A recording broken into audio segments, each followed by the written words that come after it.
SIR ಪ್ರಕರಣ ಏನಿದೆ ಅದೊಂದು ಹಗರಣ ಇದ್ದಾಗೆ. ಪ್ರಜಾಪ್ರಭುತ್ವದ ಅತಿ ದೊಡ್ಡ ಸ್ಕ್ಯಾಮ್ ನೀಡ್ತೇನೋ ಒಂದು ಪ್ರೊಟೆಸ್ಟ್ ಆಗೇ ಬಂತು. ಈಗ SIRದು ಅದೇ ತರ ಹೊಟ್ಟಿದ್ದೀರಾ. ಬದುಕಿರುವಂತಹ ಪ್ರಜೆಗಳ ಹಕ್ಕನ್ನು ಕಿತ್ಕೊಳ್ಳೋದು ದೊಡ್ಡ ಸ್ಕ್ಯಾಮ್. ಅಫಿಷಿಯಲ್ಸ್ಗಳು ಇದೇ ತರ ಸಾಯ್ತಾ ಇದ್ರು ಇವರು ಟಾರ್ಚರ್ಗಳಿಗೆ, ಗೌರ್ಮೆಂಟ್ ಟಾರ್ಚರ್ಗಳಿಗೆ. ಈ end of the day again ಬೀದಿಗೆ ಬರಬೇಕು. ಇಷ್ಟೊಂದು ಸಂಪದ್ಭರಿತವಾದಂತೆ ದೇಶ ಹಾಳಾಗ್ತಿರೋದು ಏನಕ್ಕೆ ಅಂದರೆ ಯಾರು ಇವರೆಲ್ಲ ಮಾಡಬೇಕಾಗಿರೋ ಕೆಲಸ ಮಾಡ್ತಾ ಇಲ್ಲ. ಇದು ಬೇಸನ್ ಯಾವ ಆಧಾರದ ಮೇಲೆ ಇವರೆಲ್ಲ ಮಾಡ್ತಾ ಇರೋದು? ಚುನಾವಣಾ ಆಯೋಗದ ನಿರ್ಧಾರ ಅಲ್ಲ ಇದು ಅಂತ. ಮತ್ತೆ ಯಾರು ನಿರ್ಧಾರ ತಗೊಂಡ್ರು ಗೊತ್ತಿಲ್ಲ ಇನ್ನ. ನಮ್ಮ ದೇಶದಲ್ಲಿ ನಮ್ಮ ಹಕ್ಕನ್ನ ಪಡಿಲಿಕ್ಕೆ ಎಲ್ಲದಕ್ಕೂ ನಾವು ರೋಡ್ಗಿಳಿದ್ಬಿಟ್ಟೆ ಹಕ್ಕು ಪಡ್ಕೋಬೇಕಾ ಸರ್? ಜನತೆಯ ಹಕ್ಕನ್ನು ಕಿತ್ಕೋತಾ ಇದ್ದೀರಾ ಅಂತ ನೀವು ಪ್ರಶ್ನೆ ಮಾಡಿದಾಗ ಪ್ರಶ್ನೆಗೆ ಉತ್ತರ ಕೊಡೋ ಉತ್ತರದಾಯಿತ್ವ ನಿಮಗಿದೆ. ಬಹುಶಃ ಈ ಪ್ರಕ್ರಿಯೆ ನಡೆಯೋದಕ್ಕೆ, SIR ಪ್ರಕ್ರಿಯೆ ನಡೆಯೋದಕ್ಕೆ ಈ ತರ ಎಲ್ಲ ಡೀಟೇಲ್ ಬೇಕನ್ನೋದಕ್ಕೆ ಮಿನಿಮಮ್ 1.5 ಇಂದ 2 ವರ್ಷ ಬೇಡವಾ ಸರ್ ದೇಶಾದ್ಯಂತ? ನನ್ನ ದೇಶದ ಪ್ರಜೆಗಳನ್ನೇ ವಿಲನೈಸ್ ಮಾಡುವಂಥವನು ದೇಶದ್ರೋಹಿ. ಸೊ ಇದಕ್ಕೆ ಇವರು ನಮ್ಮ ಜನಗಳು ಯಾವ ತರ ಪ್ರತಿಕ್ರಿಯೆ ನೀಡಬೇಕು ಅಂತ ಸ್ವಲ್ಪ ತಿಳಿಸ್ಬೋದು? ಕೋರ್ಟೇ ಕೂತ್ಕೊಂಡು ಹೇಳ್ತೇನೆ ನೆಕ್ಸ್ಟ್ ಟೈಮ್ ವೋಟ್ ಹಾಕಿ ಅಂತ. ಇವ್ರ ಉದ್ದೇಶ ಏನು? ಕೋರ್ಟು ನ್ಯಾಯಾಲಯ ನಿಜವಾಗ್ಲೂ ನ್ಯಾಯ ಮಾಡಬೇಕು ಅನ್ನೋ ಉದ್ದೇಶ ಇದ್ದಿದ್ರೆ ನ್ಯಾಯ ಅನ್ನೋದು ಯಾವ ಹಕ್ಕನ್ನು ಕಿತ್ಕೊಳ್ಳೋದು ಹೆಂಗೆ ನ್ಯಾಯ ಆಗುತ್ತೆ? ನಾವು ಇದುವರೆಗೂ ನೋಡಿದ ಪ್ರಕಾರ ಇವ್ರಿಗೆ ಯಾರು ಬೆಳಿಬಾರ್ದು. ಪ್ರಜೆನೇ ಇಲ್ಲಿ ಪ್ರಭು. ಪ್ರಜಾಪ್ರಭುತ್ವ ಅದೇ ದೇಶ. ನೀವು ಈ ಜನಗಳೇ ದೇಶ ಆದ್ಮೇಲೆ ಜನಗಳಿಗೆ ವಿರುದ್ಧವಾಗಿ ಕೆಲಸ ಮಾಡ್ತಾ ಇದ್ದಾರೆ, ದೇಶದ ವಿರುದ್ಧವಾಗಿ ಕೆಲಸ ಮಾಡ್ತಾ ಇರತ್ತೆ. ಆಕ್ಚುಲಿ ದೇಶ ದ್ರೋಹ ಅವ್ರು ಮಾಡ್ತಾ ಇರೋದಲ್ಲ. ಅವ್ರನ್ನೆಲ್ಲ ಬರೀ ದಂಗೆಕೋರನ್ನ ಮಾಡ್ಕೊಂಡು ಕೂತಿದ್ದಾರೆ. ಅಲ್ಲಿ ಕೂತ್ಕೊಂಡು ಅವರು ಮಸೀದಿ ಮೇಲೆ ಹತ್ಕೊಂಡು ಜೈ ಶ್ರೀರಾಮ್ ಅಂತ ಕೂತ್ಕೊಂಡು ಡ್ಯಾನ್ಸ್ ಆಡೋ ಲೆವೆಲ್ಗೆ ತಂದಿದ್ದಾರೆ. ವೀಕ್ಷಕರೇ ನಮಸ್ಕಾರ. ಇತ್ತೀಚೆಗೆ ದೇಶದಲ್ಲಿ ನಡೀತಾ ಇರೋದು SIR. SIR ಅಲ್ಲಿ ಕೆಲವೊಬ್ರು ರೈಟ್ ಅಂತಾರೆ, ಕೆಲವೊಬ್ರು ರಾಂಗ್ ಅಂತಾರೆ. ಆದರೆ ವಿಚಾರ ಏನಂತ ಅಂದರೆ ತುಂಬ ಜನಗಳು ಲೀಸ್ಟಿಂದ ಔಟ್ ಆಗ್ತಾ ಇದ್ದಾರೆ. ಕೆಲವೊಂದು ಬೇರೆ ಬೇರೆ ಕಾರಣಗಳು ಹೇಳ್ತಾರೆ. ಇದನ್ನು ನೋಡಿದ್ರೆ ತುಂಬ ವಿಚಿತ್ರ ಅನ್ನಿಸ್ತಾ ಇದೆ. ಇದು ಪರ್ಪಸ್ಫುಲ್ ಆಗಿ ನಡೀತಾ ಇದೆಯಾ ಅಂತ ಸುಮಾರು ಜನದ ವಾದಗಳಿದೆ. ಆದರೆ ಒಂದೊಂದು ಸ್ಟೇಟಲ್ಲೂ ಕೂಡ ಸುಮಾರು ಇತ್ತೀಚಿನ ವರದಿ ನೋಡಿದರೆ 1 ಕೋಟಿ ಮೇಲೆ 70 ಲಕ್ಷ ಆ ಥರ ಸುಮಾರು ಕಡೆ ಇದೆ. ಅದ್ರ ಬಗ್ಗೆ ಮಾತಾಡಲಿಕ್ಕೆ ಚಲನಚಿತ್ರ ನಟರು ಹಾಗೂ ರೈತರು ಕೂಡ, ಯಾಕೆಂದ್ರೆ ಅವರು ಆಲ್ಮೋಸ್ಟ್ ಇತ್ತೀಚಿನ ಸುಮಾರು ವರ್ಷಗಳಿಂದ ರೈತರ ಕೆಲಸನೇ ಸ್ಟಾರ್ಟ್ ಮಾಡಿದ್ದಾರೆ, ಒಂದು ತೋಟ ಎಲ್ಲ ಮಾಡಿಕೊಂಡು ಮುಂಚೆಯಿಂದನೂ. ಬಟ್ ಇತ್ತೀಚೆಗೆ ಜಾಸ್ತಿ ಇಂಟ್ರೆಸ್ಟ್ ಇರೋದವ್ರಿಗೆ ರೈತರ ಮೇಲೆ, ಮತ್ತು ಅವರು ಕೂಡ ರೈತರಾಗಿ ಒಬ್ಬ ರೈತನಾಗಿ ಎಲ್ಲರಂತೆ ಕೆಲಸನೂ ಕೂಡ ಮಾಡ್ತಾ ಇದ್ದಾರೆ. ಇವತ್ತು SIR ಬಗ್ಗೆ ಅವ್ರ ಹತ್ರ ಮಾತಾಡೋಣ. ಏನಕ್ಕೆ ಅವ್ರನ್ನೇ ಕರೆಸಿದ್ದು, ಅವ್ರ ಹತ್ರನೇ ಮಾತಾಡ್ಬೇಕಂದ್ರೆ ದೇಶದ ಎಲ್ಲೆಡೆ ಬೇರೆ ಯಾರು ನಟರಾಗಲಿ, ಬೇರೆ ಇನ್ಯಾವುದೇ ರಾಜಕೀಯ ವ್ಯಕ್ತಿಗಳು ಹೊರತುಪಡಿಸಿ ನಟರಾಗಿ ಇನ್ಯಾರು ಮಾತಾಡ್ತಾ ಇಲ್ಲ. ಕಿಶೋರ್ ಸರ್ ಮಾತಾಡ್ತಿದ್ದಾರೆ, ಮತ್ತು ಅದನ್ನ ಬಿಟ್ಟರೆ ಪ್ರಕಾಶ್ ರಾಜ್ ಸರ್ ಮಾತಾಡ್ತಾ ಇದ್ದಾರೆ. ಸೊ ಹಾಗಾಗಿ ಇವತ್ತು ನಮ್ಮ ಜೊತೆ ಇದ್ದಾರೆ Kishore sir. Sir thank you sir. ಅಯ್ಯೋ, ನಾನು ಥ್ಯಾಂಕ್ಸ್ ಹೇಳ್ಬೇಕು ನಿಮಗೆ ಮಾತಾಡೋಕ್ಕೆ ಅವಕಾಶ ಮಾಡಿಕೊಡ್ತಾ ಇರೋದಕ್ಕೆ. ಹಾಗೇನಿಲ್ಲ ಸರ್, ತಾವು ಎಲ್ಲೋ ಮಾತಾಡ್ಬೇಕಂತ ಒಂದ್ಸಲಿ ಹೇಳಿದ್ರಿ. SIR ಪ್ರಕರಣ ಏನಿದೆ ಅದೊಂದು ಹಗರಣ ಇದ್ದಾಗೆ ಅಂದ್ಬಿಟ್ಟು ಯಾವ ಹ್ಯಾಂಗಲಲ್ಲಿ ಹೇಳಿದ್ರಿ? ಏನಕ್ಕೆ ಆ ಮಾತನ್ನು ಹೇಳಿದ್ರಿ? ತಾವೇನಾದರೂ ಎಕ್ಸ್ಪ್ಲೇನ್ ಮಾಡೋದು ತಾವು? ಈಗ ಗೊತ್ತಿಲ್ಲ, ಹೇಳಿದೆ ಅನ್ನಿಸ್ತು, ಹಾಗೆ ಹೇಳಿದೆ. ಆ್ಯಕ್ಚುಲಾಗಿ ಯೋಚನೆ ಮಾಡಿದ್ರೆ ಸರಿನೇ ಅನಿಸುತ್ತೆ. ಅದು ಹಗರಣ ಅಂದರೆ ಹಗರಣನ ನಾವು ಹೆಂಗೆ ಡಿಫೈನ್ ಮಾಡ್ತೀವಿ? ಹಗರಣಕ್ಕೆ ಇರುವಂಥ ಎಲ್ಲ ಲಕ್ಷಣಗಳು SIR ಪ್ರಕ್ರಿಯೆಗಿದೆ. ಹಗರಣ ಅಂದರೆ ಒಂದು ಸ್ಕ್ಯಾಮನ್ನು ನಾವು ಹೆಂಗೆ ಡಿಫೈನ್ ಮಾಡ್ತೀವಿ? ಒಂದು ಜನರ ದುಡ್ಡು ಅಥವಾ ಜನಗಳಿಗೆ ಆಗಬೇಕಾದ ಕೆಲಸ ಅದು ಜನಗಳಿಗಲ್ಲದೆ ಯಾವುದೋ ಬೇರೆ ಹಿತಾಸಕ್ತಿಗಳ ಪರವಾಗಿ ನಿಲ್ಲೋದು, ಜೊತೆಗೆ ಪಾರದರ್ಶಕತೆ ಇಲ್ಲದಿರೋದು, ಅನ್ಯಾಯ ಆಗೋದು, ಅಕ್ರಮ ಆಗೋದು, ಇಂಥವೆಲ್ಲ ಸೇರಿಸಿ ನಾವು ಸ್ಕ್ಯಾಮ್ ಅಂತ ಹೇಳ್ತೀವಿ. ಅದೆಲ್ಲೂ ಇಲ್ಲಿ ಆಗ್ತಾ ಇದೆ. ಪಾರದರ್ಶಕತೆ ಇಲ್ಲ, ಏನು ಅಂತಲೇ ಗೊತ್ತಾಗ್ತಾ ಇಲ್ಲ, ಉತ್ತರದಾಯಿತ್ವ ಇಲ್ಲ. ಸೊ ನೀವು ಯಾಕಾಯಿತು ಅಂತ ಕೇಳಿದ್ರೆ ಉತ್ತರ ಹೇಳಲ್ಲ. ಆ ಮನುಷ್ಯ ಓಡ್ಚೋಡಿ ಆಗ್ತಾ ಇದೆ ಅಂತ ನಮ್ಮ ವಿರೋಧ ಪಕ್ಷದ ನಾಯಕ ಅವರದ್ದೇ ದಾಖಲೆಗಳನ್ನ ಇಟ್ಕೊಂಡು ಅದನ್ನು ಸಾಬೀತು ಮಾಡಿ ತೋರಿಸಿದ್ರು ಸಹ, ಬೆಂಗಳೂರಿನ ಒಂದು ಕಾನ್ಸ್ಟಿಟ್ಯೂನ್ಸಿ ಸಾಬೀತು ಮಾಡಿ ತೋರಿಸಿದ್ರು ಸಹ, ಅದು ಕೋರ್ಟಲ್ಲೂ ಕೇಸ್ ಆಗಿ ಪ್ರೂವ್ ಆಗಿದ್ದ ನಂತರವೂ ಸಹ ಅದನ್ನ ಇದು ಪ್ರಪಗಂಡ ಅಂತಾರೆ, ನೀವು ಅಫಿಡವಿಟ್ ಕೊಡಿ ಅಂತಾರೆ. ಈ ಥರದ್ದು ಉತ್ತರದಾಯಿತ್ವ ಇಲ್ಲದೆ ಇವೆಲ್ಲ ನೋಡಿದ್ರೆ ಅದು ಸ್ಕ್ಯಾಮ್ ಅಂತಾನೆ ಅನ್ಸುತ್ತೆ. ಜೊತೆಗೆ ಇದು ತುಂಬ ಡೇಂಜರಸ್ ಸ್ಕ್ಯಾಮ್. ಯಾಕೆ ಅಂದರೆ ದೇಶದ ಮತದಾರನ ಹಕ್ಕು, ಇಲ್ಲಿ ಸಮಾನತೆಯನ್ನು ತರಬೇಕು ಅಂತ ಎಲ್ಲರೂ ದೊಡ್ಡ ದಿಗ್ಗಜರೆಲ್ಲರೂ ನಮ್ಮ ಸ್ವಾತಂತ್ರ್ಯ ಹೋರಾಟಗಾರರೆಲ್ಲರೂ ಸೇರಿ ಸ್ವಾತಂತ್ರ್ಯಕ್ಕೆ ಹೋರಾಟ ಮಾಡಿ ತಂದುಕೊಟ್ಟಂಥ ಸ್ವಾತಂತ್ರ್ಯನ ಆ ಸ್ವಾತಂತ್ರ್ಯ ಸಮಾನತೆಯ ಸ್ವಾತಂತ್ರ್ಯ ಆಗಬೇಕು, ಎಲ್ರಿಗೂ ಸಮಾನವಾಗಿ ಹಕ್ಕಿರಬೇಕು. ವೋಟ್ನಲ್ಲಿ ಅಷ್ಟೇ ನಾವೆಲ್ಲರೂ ಸಮಾನರು. ಇಲ್ಲಿ ಏನು ಮಾಡಿದ್ರು ನಾವು ಈಕ್ವಾಲಿಟಿ ತರೋಕ್ಕಾಗಿಲ್ಲ, 25 ವರ್ಷ ಆದ್ರೂ ಏನು ಪ್ರಯೋಜನ ಆಗಿಲ್ಲ. ಬಟ್ ಸ್ಟಿಲ್ ಅಟ್ಲೀಸ್ಟ್ ವೋಟ್ನಲ್ಲಿ ನಾವು ಸಮಾನರು. ಅದನ್ನು ನಾವು ಸರಿಯಾಗಿ ಚಲಾಯಿಸಿದ್ರೆ ಆ ವೋಟಿನ ಹಕ್ಕನ್ನು ಖಂಡಿತ ಸಮಾನತೆ ತರ್ಬೋದಾಗಿತ್ತು. ಅಟ್ಲೀಸ್ಟ್ ಇನ್ನು ಮುಂದೆ ನಾವು ತರ್ತೀವೋ. ಈಗ ವೋಟಿಗೆ ಸಂಸ್ಕಾರ ಬಂದಿದೆಯಲ್ಲ, ಈಗ ಮೋಸ್ಟ್ ಪ್ರಾಬಬ್ಲಿ ಅವೇರ್ನೆಸ್ ಬರುತ್ತೆ ಅಂತ ಅನ್ಕೋತೀನಿ. ಇದನ್ನು ಪಾಸಿಟಿವ್ ಆಗಿ ನೋಡಿದ್ರೆ ಇದು ವೋಟ್ ಹಗರಣ ಹೇಳಿದ ತಾವು, ನಾವು ವೋಟರ್ ಐ ಡಿ ಸ್ಕ್ಯಾಮ್ ಆಗಿತ್ತು ಮುಂಚೆ 2021-22ರಲ್ಲಿ. ಅದು ಮುಂಚೆಯಿಂದನೂ ಆಗ್ತಾ ಬರ್ತಾ ಇತ್ತು. ಬಟ್ 2022ರಲ್ಲಿ ನಾವೇ ತೆಗೆದುಬಿಟ್ಟು ಹಗರಣನ ತುಂಬ ದೊಡ್ಡ ಇಶ್ಯೂ ಆಯಿತು. ನೀವು ಹೇಳಂಗೆ ಎಲ್ಲ ಅಧಿಕಾರಿಗಳನ್ನ ಸಸ್ಪೆಂಡು ಮಾಡಿದ್ರು. ಅದಾದಮೇಲೆ ಮತ್ತೆ ಅಧಿಕಾರಿಗಳು ಮತ್ತೆ ಕೆಲಸ ಮಾಡ್ತಾ ಇದ್ದಾರೆ. ಇದಕ್ಕೆ ಆಗಿನ BJP ಸರ್ಕಾರ ಆಗಲಿ ಮತ್ತು ಅಲ್ಲಿ ಕೇಂದ್ರ ಸರ್ಕಾರ BJPದಾಗಲಿ ಯಾವುದೇ ಥರದ್ದು ಆಕ್ಷನ್ನು ಮಾಡಲಿಲ್ಲ. Again they are put ball to in our court ಅಲ್ಲಿ. ನಿಮಗೆ ಮಾಹಿತಿ ಇಲ್ದೇನೆ ಮಾಡಿದ್ದೀರಾ ಅಂದ್ಬಿಟ್ಟು, ಅಂದರೆ ಸಸ್ಪೆಂಡ್ ಎಲ್ಲ ಮಾಡಾಯ್ತು, ಎಲ್ಲ ಆಗೋಯ್ತು. ಅದಾದ್ಮೇಲೆ ಇದೇ ಥರ ನಮ್ಮ ಮೇಲೇ ಹಾಕಿದ್ರು. ನಾವು ನ್ಯೂಸ್ ಮಿನಿಟ್ ಜೊತೆ ಸೇರ್ಕೊಂಡು ಮಾಡಿದ್ದು ಆಕ್ಚುಲಿ. ಅದು ತುಂಬ ದೇಶಾದ್ಯಂತ ತುಂಬ ದೊಡ್ಡ ಹಗರಣ ಆಗಿತ್ತು, ವೋಟರ್ ಐ ಡಿ ಸ್ಕ್ಯಾಮ್ ಅಂದ್ಬಿಟ್ಟು. ಸೊ ಅದನ್ನೇ ಇವ್ರು ಯಾರು ಪಾಲನೆ ಮಾಡಲಿಲ್ಲ.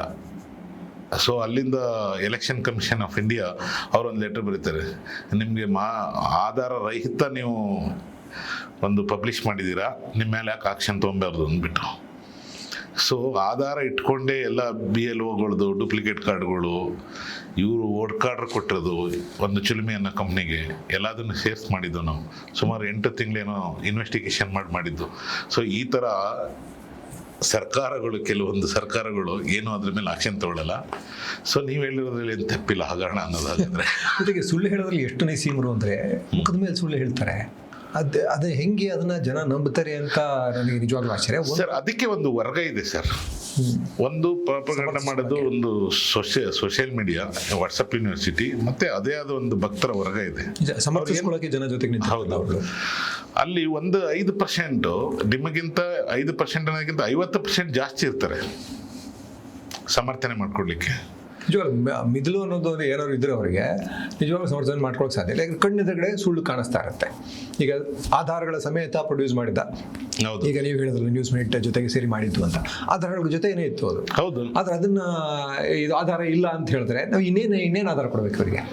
ಸೊ ಹಿಂಗೆ ಇದು ಇಲ್ಲಿ ಡೆಲ್ಲಿಯಲ್ಲಿ ಮಾಡಿದ್ರಲ್ಲ ಸ್ಟೂಡೆಂಟ್ ಪ್ರೊಟೆಸ್ಟ್ ಎಲ್ಲ ಹಂಗೆ. ಹೌದು.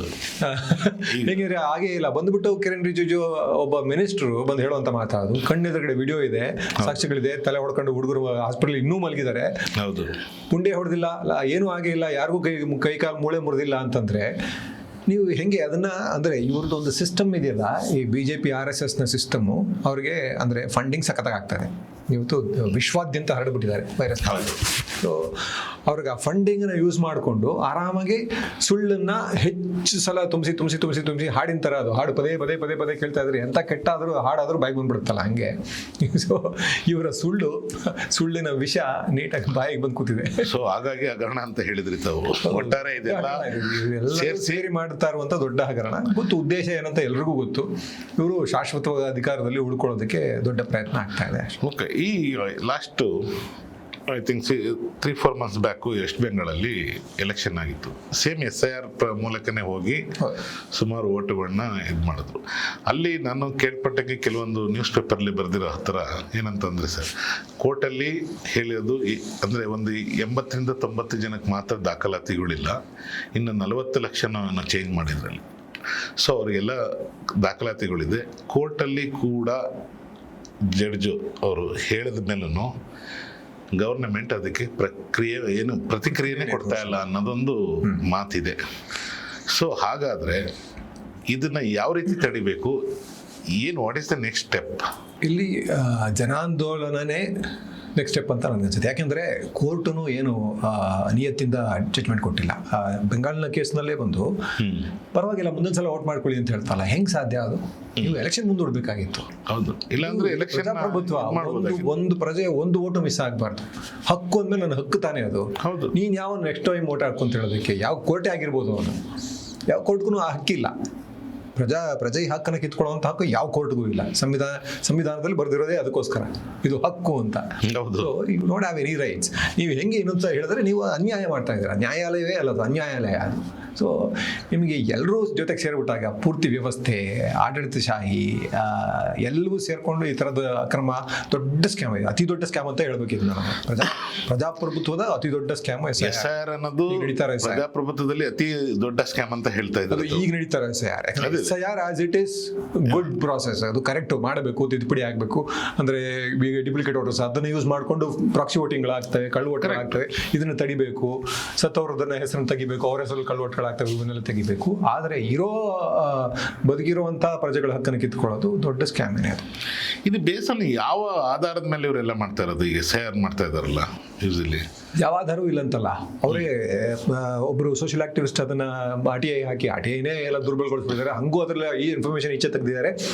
ಚುನಾವಣಾ ಆಯೋಗದ ನಿರ್ಧಾರ ಅಲ್ಲ ಇದು ಅಂತ. ಮತ್ತೆ ಯಾರು ನಿರ್ಧಾರ ತಗೊಂಡ್ರು ಗೊತ್ತಿಲ್ಲ. ಇನ್ನ ಪಾರದರ್ಶಕತೆ 0 ಇಲ್ಲಿ. ಹೌದು. ಈಗ ಒಂದು ವೋಟ್ ಮಾಡಬೇಕು ಅಂತ ಅಂದ್ರೆ ಅದಕ್ಕೆ ಚುನಾವಣಾಧಿಕಾರಿ ಇರ್ತಾರೆ. ಚುನಾವಣಾಧಿಕಾರಿ ಮೇಲೆ ಅವ್ರು ಏನ್ ಹೇಳ್ತಾರೆ ಆ ಡೈರೆಕ್ಷನ್ ಮೇಲೆ ಮಾಡಬೇಕು. ಸರ್ಕಾರ ಹೇಳಿದ ಮಾತ್ರಕ್ಕೆ ಅದನ್ನ ಚುನಾವಣಾಧಿಕಾರಿಗಳಾಗ್ಲಿ ಯಾರು ತಗೊಂಡು ಮಾಡ್ಲಿಕ್ಕೆ ಆಗಲ್ಲ. ಚುನಾವಣಾಧಿಕಾರಿಗೆ ಅವ್ರದ್ದೇ ಆದ ರೂಲ್ಸ್ ಅಂಡ್ ರೆಗ್ಯುಲೇಷನ್ಸ್ಗಳು ಇರುತ್ತೆ. ಸೊ ಅದರ ಆಧಾರದ ಮೇಲೆ SIR ಮಾಡಬೇಕೇ ಹೊರತು ಯಾವುದೋ ಒಂದು ಸರ್ಕಾರಕ್ಕೆ ಹೆಲ್ಪ್ ಆಗೋ ಥರ ಮಾಡಬಾರ್ದಲ್ವಾ? ಹೌದು. ಯಾಕೆಂದ್ರೆ ಇವ್ರು ಯಾಕೆ ಮಾಡ್ತಾ ಇದ್ದಾರೆ ಅಂದ್ರೆ ಅದು ಮಾಡಬಾರ್ದು, ತಪ್ಪು, ಅದು ಕಾನೂನಿನಲ್ಲಿ ಇದೆ. ಸೊ ಇವರಿಂದ ಆಗಿಲ್ಲ ಅಂತಂದ್ರೆ ಯಾರೋ ಮೇಲೆ ಒತ್ತಡದಿಂದ, ರಾಜಕಾರಣಿಗಳ ಒತ್ತಡದಿಂದ ಮಾತಾಡಿ. ಇನ್ಯಾರು ಇರೋದೇ ಇಬ್ರು, ಒಬ್ಬ ಪ್ರಧಾನಮಂತ್ರಿ, ಒಬ್ಬ ಗೃಹ ಮಂತ್ರಿ. ಇವರಿಬ್ರು ಒತ್ತಡದಲ್ಲೇ ಆಗ್ಬೇಕು. ಯಾಕಂದ್ರೆ ಪೂರ್ತಿ ಪಕ್ಷದ ಇದು ಅವ್ರ ಕೈಯಲ್ಲೇ ಇದೆ ಚುಕ್ಕಾಣಿ. ಜೊತೆಗೆ ಇವರು ನಿಷ್ಪಕ್ಷಪಾತರಲ್ಲ, ಇವರು ಪಕ್ಷಪಾತಿಗಳು. ಈ ಚುನಾವಣಾ ಆಯೋಗದ, ಭಾರತೀಯ ಚುನಾವಣಾ ಆಯೋಗದ ಮುಖ್ಯ ಚುನಾವಣಾಧಿಕಾರಿ 100% ಪಕ್ಷಪಾತಿ ಅಂತ ಹೇಳೋದಕ್ಕೆ ಅವರ ಆಯ್ಕೆ ಪ್ರಕ್ರಿಯೆ ತೋರಿಸ್ಪಡುತ್ತೆ. ಆಯ್ಕೆ ಪ್ರಕ್ರಿಯೆಯಲ್ಲಿ ಸುಪ್ರೀಂ ಕೋರ್ಟ್ ನ್ಯಾಯಾಧೀಶರನ್ನ ಟಕ್ಕಂತ ನೀವು ಕಾನೂನು ತಂದು ಈಚೆಗೆ ತೆಗೆದು ಹಾಕ್ಬಿಟ್ಟು ನೀವು ಇಬ್ಬರನ್ನ, ನಿಮ್ಮ ಕಡೆಯವ್ರನ್ನ, ಇನ್ನೊಬ್ಬ ಮಾತ್ರ ವಿರೋಧ ಪಕ್ಷದ ನಾಯಕನ ಇಟ್ಕೊಂತೀರಾ ಅಂತಂದ್ರೆ 2-1 ಇವ್ರಿಗೆ ಬೇಕಾಗಿದ್ದೇ ಆಗತ್ತಲ್ಲ. 2-1 ಓಟಲ್ಲಿ ಅವ್ರಿಗೆ ಬೇಕಾಗಿದ್ದವ್ರು ಹಾಕೊಂಡ್ರು. ಜೊತೆಗೆ ಆ ಮನುಷ್ಯ ಇದುವರೆಗೂ ಮಾಡಿರೋ ಹೇಳಿಕೆಗಳನ್ನ ನಾವು ನೋಡ್ಬಿಟ್ರೆ, ಒಂದು ವಿರೋಧ ಪಕ್ಷದ ನಾಯಕ ಇದನ್ನ ತಗೊಂಡಾಗ ಓಟ್ ಚೋರಿ ಬಗ್ಗೆ ಹೇಳಿದಾಗ ನೀವು ಅಫಿಡವಿಟ್ ಕೊಡಿ ಅಂತ ಹೇಳಿದ್ರು. ಯಾರೇ ಒಬ್ಬ ನಾಗರಿಕನಿಗೆ ಹಕ್ಕಿದೆ, ಇವರನ್ನ ಪ್ರಶ್ನೆ ಮಾಡೋ ಹಕ್ಕಿದೆ. ಯಾಕಂದ್ರೆ ನಮ್ಮಿಂದ ಇವರಿರೋದು, ಅವರಿಂದ ನಾವಲ್ಲ. ಸೊ ನಮಗೋಸ್ಕರ ಅದು ಅವ್ರಿರೋದು, ಅವ್ರಿಗೋಸ್ಕರ ನಾವಲ್ಲ. ಸೊ ಈ ಜನತೆಯ ಹಕ್ಕನ್ನು ಕಿತ್ಕೋತಾ ಇದ್ದೀರಾ ಅಂತ ನೀವು ಪ್ರಶ್ನೆ ಮಾಡಿದಾಗ ಪ್ರಶ್ನೆಗೆ ಉತ್ತರ ಕೊಡೋ ಉತ್ತರದಾಯಿತ್ವ ನಿಮಗಿದೆ. ಉತ್ತರ ಕೊಡ್ಲಿಲ್ವಲ್ಲ, ಇವರು ಅಫಿಡವಿಟ್ ಕೊಡಿ, ಅದು ಮಾಡಿ, ಇದು ಮಾಡಿ, ಕೊನೆಗೆ ಹಿಂಗೆ ಈ ಹಾರಿಕೆಯಲ್ಲಿ ಉತ್ತರಿಸಿದ್ರು. ಜೊತೆಗೆ ಎಷ್ಟು ಕೆಲಸಗಳು, ಹರಿಯಾಣ ಎಲೆಕ್ಷನ್ ಅಲ್ಲಿ CCTV ಫುಟೇಜ್ ಕೊಡಿ ಅಂದ್ರೆ ಅದಕ್ಕೂ ರೂಲ್ ಚೇಂಜ್ ಮಾಡ್ಬಿಟ್ರು. ಅದಕ್ಕೊಂದು ಕಾನೂನು ತಂದ್ಬಿಟ್ರು, CCTV ಫುಟೇಜ್ ಮಾಯ ಮಾಡ್ಬಿಟ್ರು. CCTV ಫುಟೇಜ್ ಜೊತೆಗೆ ಅವ್ರ ಹೇಳಿಕೆ ಹಾಸ್ಯಾಸ್ಪದ, ಜೊತೆಗೆ ಇವರ ನಿಯತ್ತನ್ನು ತೋರಿಸ್ಬಿಡುತ್ತೆ. ಆ ಮನುಷ್ಯ ಭ್ರಷ್ಟ ಅನ್ನೋದಕ್ಕೆ ಒಂದೇ ಒಂದು ಆ ಮನುಷ್ಯನ ಹೇಳಿಕೆ ಸಾಕು. CCTV ಫುಟೇಜ್ ಕೊಡಿ ಅಂತ ಕೇಳಿದ ತಕ್ಷಣ ನಾವು ನಮ್ಮ ಹೆಣ್ಮಕ್ಳ, ನಮ್ಮ ಅಮ್ಮಂದಿರ, ನಮ್ಮ ಅಕ್ಕಂದಿರ, ತಂಗಿಯರ ವಿಡಿಯೋನ ನಿಮ್ಗೆ ಕೊಡ್ಬೇಕಾ ಅಂತ. ಇದು ಯಾವ ಲಾಜಿಕ್ಕು? ಇದರಲ್ಲಿ ಇದೊಂದೇ ಹೇಳಿಕೆ ಅವ್ರಿಗೆ ಈಗ ನಿಮ್ಗೆ ಉದ್ದೇಶ ಇದಿರುತ್ತೆ, ಕೊಡಬಾರ್ದಂತ ಉದ್ದೇಶ ಇದ್ದಾಗ ಅಷ್ಟೇ. You can add anything. ಇದೆಂತ ಕಾರಣ ಇದು? ಎಲ್ಲರೂ ಸುಮಾರು ಜನ ಕೆಂಡಲ್ ಮಾಡಿದ್ರು. ಲಕ್ಷಾಂತರ ಕಾರಣಗಳನ್ನ ಕೊಟ್ಬಿಟ್ರೆ ಅದು ಪಬ್ಲಿಕ್ ಏನಾಗುತ್ತೆ, ಹೌದಲ್ವಾ ಅನ್ನೋ ಮೈಂಡ್ ಸೆಟ್ ಬರುತ್ತೆ. ಹೌದು ಅಂತ ಹೇಳಕ್ ಆಗೋದಿಲ್ಲ. ಕೆಲವು ಭಕ್ತರುಗಳಿಗೆ ಅದು ಹಂಗೆ ಅನ್ಸುತ್ತಲ್ವಾ? ಅಲ್ಲ, ನಿಜವಾಗ್ಲೂ ಅವರು ಕಣ್ಮುಚ್ಕೊಂಡು ಇದು ಮಾಡ್ಬೋದು. ಆದ್ರೆ ನಾವು ಅದಲ್ಲ, ಆ ಥರದ್ದು ಅಂಧ ಭಕ್ತರ ಅಲ್ಲಿರೋರಿಗೆ, ಅಂಧರಾಗಿಲ್ದಿರೋರಿಗೆ, ಭಕ್ತಿಯಿಂದ ಅಂಧರಾಗಿಲ್ದಿರೋರಿಗೆ ಹೇಳ್ಬೇಕಾಗಿರೋದು ಅಂದ್ರೆ ತುಂಬಾ ಸುಲಭವಾಗಿ ಕಾಣಿಸ್ತಾ ಇದೀವಿ. ಒಬ್ಬ ಭ್ರಷ್ಟ ಅಧಿಕಾರಿನ ಕೂರಿಸಿ ನೀವೇನೇ ಕೆಲಸ ಮಾಡಿದ್ರು ಭ್ರಷ್ಟಾಚಾರನೇ ಮಾಡ್ತಾರೆ. ಇದು ಯಾಕೆ ಸ್ಕ್ಯಾಮ್ ಅಂತ, ನೀವು ಒಂದು ಭ್ರಷ್ಟ ವ್ಯವಸ್ಥೆಯನ್ನ ಹುಟ್ಟಾಕಿ, ನೀವು ಭ್ರಷ್ಟ ರೀತಿಯಲ್ಲಿ ನಿಮ್ಮ ಬಹುಮತ ಇರುವಂತಹ ಒಂದು ಆಯ್ಕೆ ಸಮಿತಿಯನ್ನ ಮಾಡ್ಕೊಂಡು ನಿಮಗೆ ಬೇಕಾದವನ್ನ ಕೂರಿಸ್ಬಿಟ್ಟು, ಅದರಲ್ಲೂ ಮುಂಚೆ ಒಬ್ಬ ಎಲೆಕ್ಷನ್ ಕಮಿಷನರ್ 3 ಜನರಲ್ಲಿ ಒಬ್ರು ಇದು ಮಾಡ್ಬಿಟ್ಟು ಹೋದ್ರಲ್ಲ, ಇಲ್ಲಿ ನಡೀತಾರೆ ಮ್ಯಾಲ್ ಪ್ರಾಕ್ಟೀಸಸ್ಗೆ. ಎಲ್ಲಿಂದ ಇದರ ಜೊತೆಗೆ ಚುನಾವಣೆಗೆ ಹೋಗಿ, ಹಿಂದೆ ಚುನಾವಣೆಗೆ ಹೋದೆ ಈ ಮನುಷ್ಯ ಬಂದ ಮೇಲೆ ಎಷ್ಟು ಆಡಳಿತ ಪಕ್ಷದ ಇವರು ಇದು ಪ್ರಧಾನಮಂತ್ರಿಯನ್ನು ಸೇರಿಸಿ ದ್ವೇಷ ಭಾಷಣಗಳನ್ನ ಎಷ್ಟು ಮಾಡಿದ್ರು. ಮುಸ್ಲಿಮರನ್ನ ಗುಸ್ಪೇಟ್ಯಾ ಅಂತಂದ ಈ ಮನುಷ್ಯ, ಹೆಚ್ಚಿಗೆ ಮಕ್ಕಳನ್ನ ಹುಟ್ಟಿಸೋರು ಅಂತಂದ, ತನ್ನ ದೇಶದ ಪ್ರಜೆಗಳನ್ನೇ ವಿಲನೈಸ್ ಮಾಡುವಂಥವನು ದೇಶದ್ರೋಹಿ. ದೇಶ ಅಂದ್ರೆ ಏನು ಬೌಂಡ್ರಿ ಅಲ್ಲ, ಜನ. ಹೌದು. ನೀವು ನನ್ನ ದೇಶದ ಜನನ್ನ ನಾನು ವಿಲನೈಸ್ ಮಾಡ್ತೀನಿ, ಅವ್ರ ಬಗ್ಗೆ ಕಿಂಡಲ್ ಮಾಡ್ತೀನಿ, ಅವ್ರನ್ನ ಅವಹೇಳನ ಮಾಡ್ತೀನಿ, ಅವ್ರನ್ನ ಕೆಟ್ಟವರು ಅಂತ ಹೇಳ್ತೀನಿ ಅಂತಂದ್ರೆ ನಾನು ದೇಶದ್ರೋಹಿ ಅಲ್ವಾ? ಸೊ ಆ ಥರದ ದೇಶದ್ರೋಹನು ಸುಮ್ಮನೆ ಕೂತ್ಕೊಂಡಿದೆ. ಎಲ್ಲನೂ ಇದರ ಏನದು ಕೋಡ್ ಆಫ್ ಕಂಡಕ್ಟ್ನ ಮಾಡೆಲ್ ಕೋಡ್ ಆಫ್ ಕಂಡಕ್ಟ್ನ ವಿರುದ್ಧವಾಗಿದ್ದದ್ದು. ಯಾವುದರಲ್ಲೂ ಇವ್ರ ಬಗ್ಗೆ ಆಕ್ಷನ್ ತಗೊಳ್ಳಿಲ್ಲ. ಸೊ ಪಕ್ಷಪಾತಿ, ಭ್ರಷ್ಟ ಈ ದೇಶ. ಸೊ ಪೂರ್ತಿ ವ್ಯವಸ್ಥೆಯೇ ಭ್ರಷ್ಟ ಆಗಿರೋದ್ರಿಂದ ಈಗ ಇವ್ರು ಕೇಳ್ತಾ ಇರೋದು 2002ರಿಂದ ಮತದಾರರ ಪಟ್ಟಿಯೊಂದಿಗೆ ಮ್ಯಾಪಿಂಗ್ ಮಾಡುವುದು ಅನ್ನೋ ಮ್ಯಾಪಿಂಗ್ ಮಾಡ್ತಾ ಇದ್ದಾರಲ್ಲ, ಸೊ ಅದರಲ್ಲಿ ಕೇಳ್ತಾರೆ ನಿಮ್ಮಪ್ಪ 2002ರಲ್ಲಿ ಎಲ್ಲಿ ಓಟ್ ಹಾಕಿದ್ದು ಅಂತಾರೆ. ಈಗ ನಮ್ಮಪ್ಪ ಓಟ್ ಹಾಕೋದು ಒಂದೇ ಕಡೆ, ಅವ್ರು ಎಲ್ಲಿ ಮುಂಚೆಯಿಂದನೂ ಓಟ್ ಹಾಕಿರ್ತಾರೆ ಅಲ್ಲೇನೆ. ಸೊ ಅದನ್ನು ಸ್ವಲ್ಪ ಕನ್ಫ್ಯೂಸ್ ಮಾಡಿ ಇಟ್ಬಿಡ್ತಾರೆ. ಅಂದರೆ ಪ್ರಾಪರಾಗಿ ಏನಾದರೂ ಸಿಕ್ಕಿಲ್ಲ ಅಂದರೆ ಡಿಲೀಟ್ ಅಷ್ಟೇ. ಸೊ ಇದಕ್ಕೆ ಇವರು ನಮ್ಮ ಜನಗಳು ಯಾವ ಥರ ಪ್ರತಿಕ್ರಿಯೆ ನೀಡಬೇಕು ಅಂತ ಸ್ವಲ್ಪ ತಿಳಿಸ್ಬೋದಾ ಜನಗಳಿಗೆ? ಗೊತ್ತಿಲ್ಲ, ಇದು ಎಲ್ರಿಗೂ ಕನ್ಫ್ಯೂಷನ್ಲೇ ಇದೆ ಅನ್ಸುತ್ತೆ. ಯಾಕಂದರೆ ಅವ್ರ ರೂಲ್ಸ್ಗಳೇ ಕನ್ಫ್ಯೂಸಿಂಗ್ ಆಗಿದೆ. ಈಗ 2002ರ ವೋಟರ್ ಲಿಸ್ಟ್ನಲ್ಲಿ ಹೆಸರು ಇದ್ದರೆ ನಿಮಗೆ ಇದರಲ್ಲಿ ಇರುತ್ತೆ ಅಂತ ಅಂದ್ಬಿಟ್ಟು, ಹೌದು, ಇಲ್ಲದೇ ಇರೋರ್ದೇನೋ ಅಥವಾ ಇದ್ದು ಬದಲಾವಣೆ ಆಗಿರುವಂಥದ್ದು ಎಲ್ಲ ಸುಮಾರು ಮೇಜರ್ ಆಗ್ತಾ ಇರೋದು. ಈಗ ಸಮಸ್ಯೆ ಶಿಫ್ಟೆಡ್ಡು, ಡೆಡ್ ಶಿಫ್ಟೆಡ್, ಮತ್ತು ಇನ್ನೊಂದೇನೋ ಒಂದಿದೆಯಲ್ಲ, 1-2-3 ಇದೆ ಕ್ಯಾಟಗರಿ. ಅದರಲ್ಲಿ ತುಂಬ ಜನಗಳ ಹೆಸರುಗಳು ಬರ್ತಾ ಇದೆ. ನಂದು ಸಹ ತೊಡಗಿದೆ. ಶಿಫ್ಟೆಡ್ ನಾವು ಮನೆ, ನಂದು ನಮ್ಮ ತಾಯಿ ಮನೇಲಿತ್ತು. ನಮ್ಮ ತಾಯಿ ಅವರು ಕೂಡ ಶಿಫ್ಟ್ ಆಗಿದ್ರಿಂದ ಇವರ ಕಾನೂನಿನ ಪ್ರಕ್ರಿಯೆ ಪ್ರಕಾರನೇ ಅಲ್ಲಿ ಎನ್ಯುಮರೇಷನ್ ಫಾರ್ಮ್ ಕೊಡಬೇಕಾಗಿತ್ತು. ಇಲ್ಲ ಶಿಫ್ಟೆಡ್ ಅಂದ್ರೆ ಎಲ್ಲಿಗೆ ಶಿಫ್ಟ್ ಆಗಿದ್ದಾರೆ ತಿಳ್ಕೊಬೇಕಾಯ್ತು. ಮೋಸ್ಟ್ಲಿ ಅದು ನೆಕ್ಸ್ಟ್ ರಿವಿಷನ್ ಬರುತ್ತೆ ಅಂತ ಏನೋ ಹೇಳ್ತಾರೆ. ಇಲ್ಲ ಈ ಮನೆಯಲ್ಲಿ ಯಾರೋ ಹೊಸದಾಗಿ ಬಂದಿದ್ದಾರೆ, ಈಗ ನಾನು ಈಗ ಜಯನಗರದಲ್ಲಿದ್ದೀನಿ, ಆ ಮನೆಯಲ್ಲಿ ಹೊಸದಾಗಿದ್ದಾರೆ ಅಂದ್ರೆ ಅಲ್ಲಿ ಎನ್ಯುಮರೇಷನ್ ಫಾರ್ಮ್ ಕೊಡಬೇಕಾಗಿತ್ತು. ಹೊಸದಾಗಿ ಬಂದಿದ್ವಿ ನಾವು ಅಲ್ಲಿಗೆ ಅಂತ ಅಂದ್ಬಿಟ್ಟು. ಅಂದ್ರೆ 2002ರಿಂದ ಇತ್ತೀಚೆಗೆ ಬಂದಿರೋದು ಅಂತ. ಅಲ್ಲಿ ಯಾರು ಕೊಟ್ಟಿಲ್ಲ, ನಮ್ದು ಕೊಟ್ಟಿಲ್ಲ. ಯಾಕೆ ಕೊಟ್ಟಿಲ್ಲ ಗೊತ್ತಿಲ್ಲ. BLO ಅಂತ ಒಂದು ನಂಬರ್ ಕೊಡ್ತಾರೆ, BLO ಫೋನ್ ಮಾಡಿದ್ರೆ BLO ಸಿಕ್ಕಲ್ಲ. ಅವ್ರು BLOನು ಓವರ್ ಬರ್ಡನ್ ಎಲ್ಲರೂ. ಹೌದು, ಟೈಮ್ ಲಿಮಿಟ್ ಕೂಡ ತುಂಬಾ ಕಡಿಮೆ ಕೊಟ್ಟಿದ್ದಾರೆ. ಇದು ಸುಮಾರು ವರ್ಷ ನಡಿಬೇಕಾದಂಥ ಪ್ರಕ್ರಿಯೆ. ಇವರು 1 ತಿಂಗಳಲ್ಲಿ 2 ತಿಂಗಳಲ್ಲಿ ಮುಗಿಸ್ತೀವಿ ಅಂತ. ಬಹುಶಃ ಈ ಪ್ರಕ್ರಿಯೆ ನಡೆಯೋದಕ್ಕೆ, SIR ಪ್ರಕ್ರಿಯೆ ನಡೆಯೋದಕ್ಕೆ, ಈ ಥರ ಎಲ್ಲ ಡೀಟೇಲ್ ಬೇಕನ್ನೋದಕ್ಕೆ ಮಿನಿಮಮ್ 1.5 2 ವರ್ಷ ಬೇಡವಾ ಸರ್ ದೇಶಾದ್ಯಂತ? ಅಂದರೆ ಉದ್ದೇಶ ಸರಿಯಾಗಿದ್ದರೆ ಬೇಕು. ಇವರು ಉದ್ದೇಶ ನಿಜವಾಗ್ಲೂ ಮತದಾರರ ಪಟ್ಟಿಯನ್ನು ಪರಿಷ್ಕರಿಸೋದಾಗಿರಲಿ ಅಥವಾ ಎಲ್ರಿಗೂ ಮತದಾನದ ಹಕ್ಕನ್ನು ಕೊಡಬೇಕು, ಯಾರೋ ಒಬ್ಬ ಅರ್ಹ ಮತದಾರನು ಇದರಿಂದ ಮಿಸ್ ಆಗಬಾರ್ದು ಅಂತ ಉದ್ದೇಶ ಇದ್ರೆ ಆಗಿರ್ತಿತ್ತು. ಕೋರ್ಟೇ ಕೂತ್ಕೊಂಡು ಹೇಳ್ತೇನೆ ನೆಕ್ಸ್ಟ್ ಟೈಮ್ ಓಟ್ ಹಾಕಿ ಅಂತ. ಇವ್ರ ಉದ್ದೇಶ ಏನು? ಇವ್ರ ಉದ್ದೇಶ ವೋಟರ್ನ ಕಿತ್ತಾಕೋದಷ್ಟೇ. ಆದಷ್ಟು ಇವ್ರ ಅಂದ್ರೆ ಟಾರ್ಗೆಟೆಡ್ ಇದೇನೆ. ಅಲ್ಲಿ ನೋಡ್ರೆ ಬೆಂಗಾಲ್ನ SIR ನೋಡ್ರೆ ಗೊತ್ತಾಗುತ್ತೆ ಟಾರ್ಗೆಟೆಡ್ ಡಿಲಿಷನ್ಸ್ ಆಗಿದೆ ಅಂತ.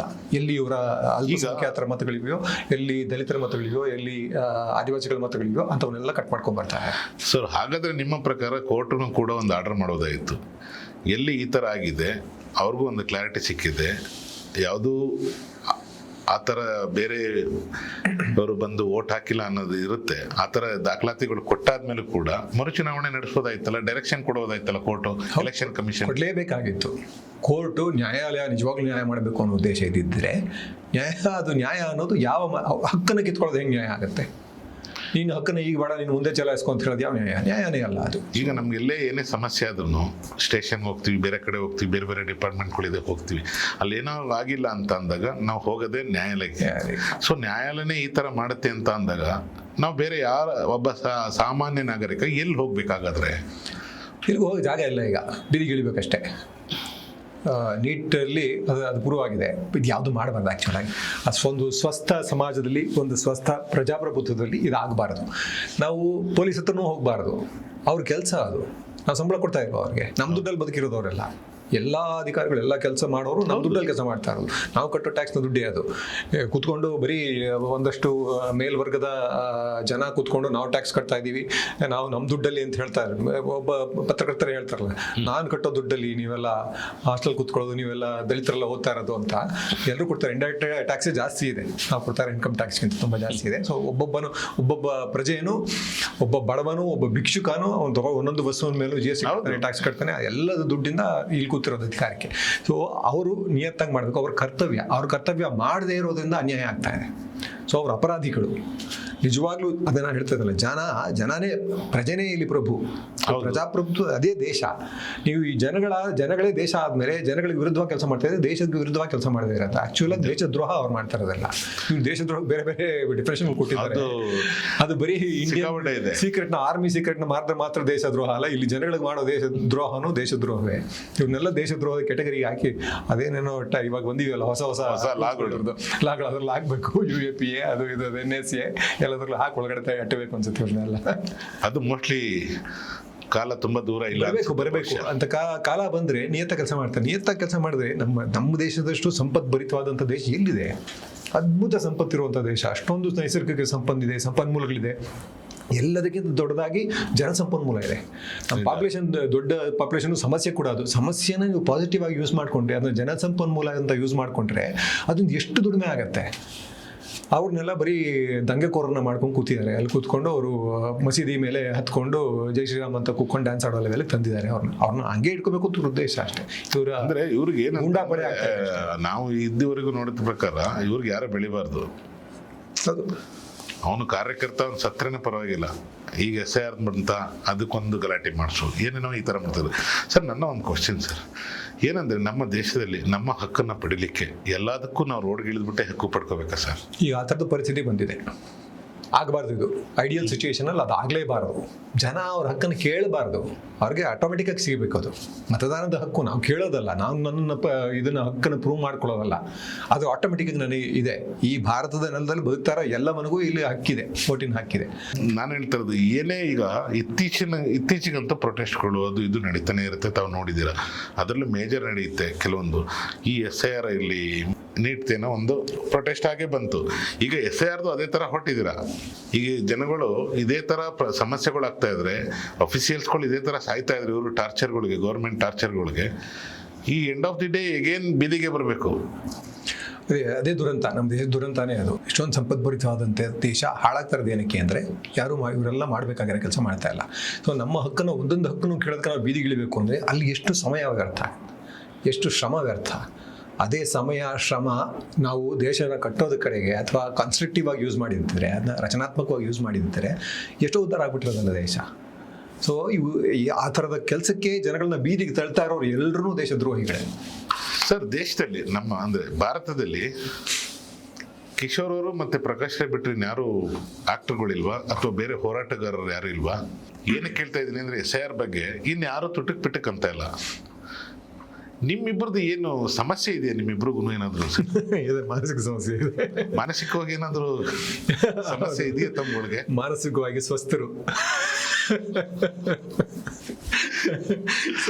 ಅಲ್ಲಲ್ಲ, ಇದು ಏನಂತಂದ್ರೆ ಈ ಕಮೆಂಟ್ ಗೊತ್ತಲ್ಲ, ಸೋಷಿಯಲ್ ಮೀಡಿಯಾದಲ್ಲಿ ಬರೋದಿದೆಲ್ಲ. ಇವರಿಬ್ರು ಏನೋ ಮೆಂಟಲಿ ಟ್ರೀಟ್ಮೆಂಟ್ ಆಗಿದ್ದಾರೆ, ಇನ್ಯಾರು ಮಾತಾಡ್ತಾ ಇಲ್ಲ, ಇವರಿಬ್ರೇ ನಟರನ್ನ. ದೇಶಾದ್ಯಂತ ಇನ್ನು ಎಷ್ಟೊಂದು ಜನ ನಟರುಗಳಿದೆ. ಸಲ್ಮಾನ್ ಖಾನ್ ಸುಮ್ಮನೆ ಕುಂತಿಲ್ವಾ, ಕಿಚ್ಚ ಸುದೀಪ್ ಸುಮ್ಮನೆ ಕುಂತಿಲ್ವಾ, ಅವ್ರು ಕುಂತಿಲ್ವಾ, ಇವ್ರು ಕುಂತಿಲ್ವಾ ಅಂತ ಹೇಳ್ತಾ ಇರ್ತಾರೆ. ಇಲ್ಲ, ಅದೇ ನನಗೆ ಒಂದೇನನ್ಸುತ್ತೆ ಅಂದರೆ, ನಿಜ ಎಲ್ಲ ಕಲಾ ಮಾಧ್ಯಮಗಳು ಜನಗಳ ಮಾಧ್ಯಮಗಳು ಅಂತ ನನ್ನ ನಂಬಿಕೆ.